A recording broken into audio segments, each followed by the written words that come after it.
Dr. Krishnamurti, Lavanya, and all those who age-wise fall in between.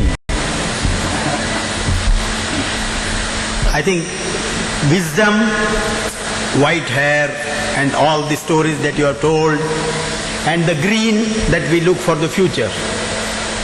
I think that R&D is a confluence of these two. The future, growth, and in today's environmental situation, green technology, and the wisdom and learning of the past.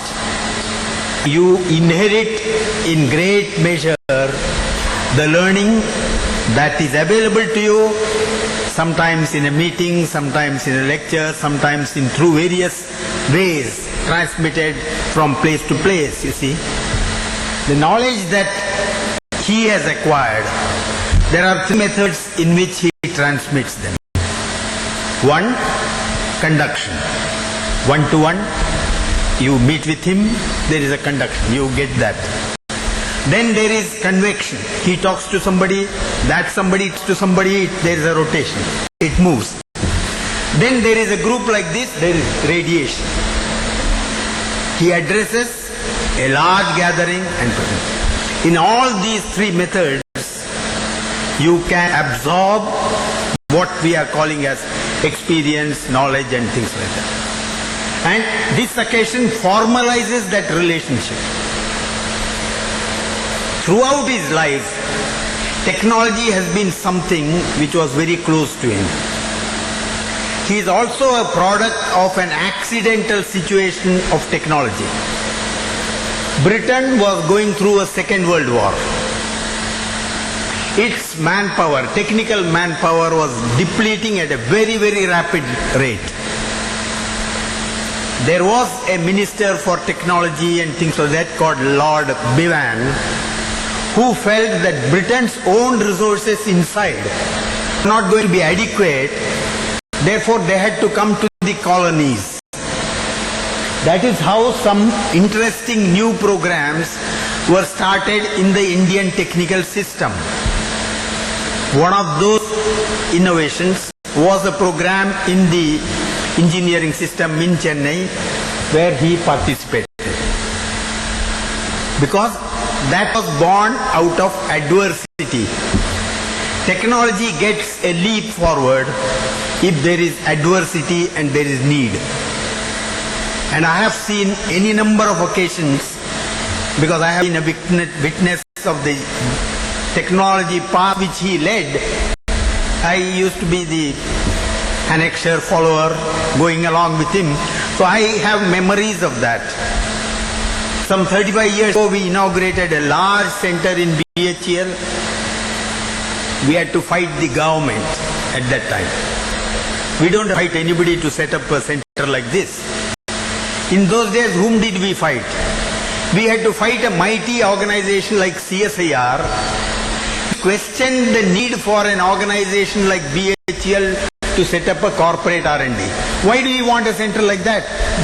National laboratory is there to help you. But we had to wend our way through all that. And that was created, which laid a foundation for the so-called future longer-term growth of technology in BHEL. It might have had ups and downs, it could have done better, all that can be said in retrospect. But that was a foundation. Similarly was what he did when he went into SAIL.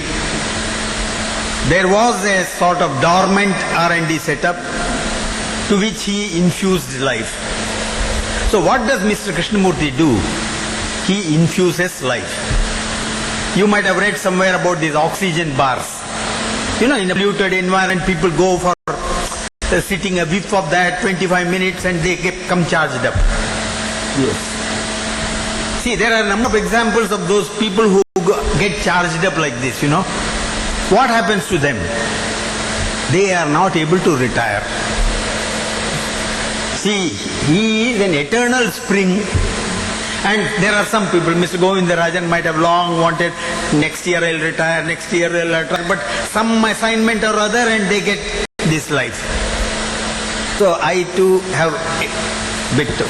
So every day we get into thinking that it is autumn around, and when we come back there is a fresh new green leaf, it is spring. Why does that happen? Why does a plant drop leaves and then gain leaves? It allows a body to sort of lose touch with environmental needs and things like that, and then it is out of date, obsolete, it falls down. But something which is relevant comes like a shoot and it grows. How does a human system become like that? It's only through ensuring that you are all the time contemporary. So every number of people have repeated that. What does it require? It requires three things. What are those three things? Learn, learn, learn. Somebody said, no, that's only one thing. That's the only thing. But do it 3 times. Learn, learn, learn. So if you learn, learn, learn, and I think J.K.R. also mentioned, isn't it? He is not this expert or that expert or this expert and things like that. You just can't face him thinking that this is an area in which I have worked 25 years, that therefore I am one step ahead of him. So please don't approach him at any time in your career thinking that you know the subject better than him. If you go to him like a learner, you are likely to gain throughout your life. But at the same time, because he is so far ahead, it can also produce adverse reaction in you. I am a pygmy. I am a pygmy. He is a giant. I am a pygmy. He is a giant. Don't let that happen to you. You have to believe that you are going to overtake him. All that it requires is a lot of hard work, a lot of learning. In 99 areas, I have been defeated. There must be one area in which you say that, yes, yesterday I read it, he must ask what was it. He shouldn't have read it, no? You are at least half an inch ahead of him. So find some area which you are ahead of him. But don't miss the opportunity of interacting with him just because you feel that you are so small, you have not done well, you have failed, you have not achieved. He is like a supercomputer, no?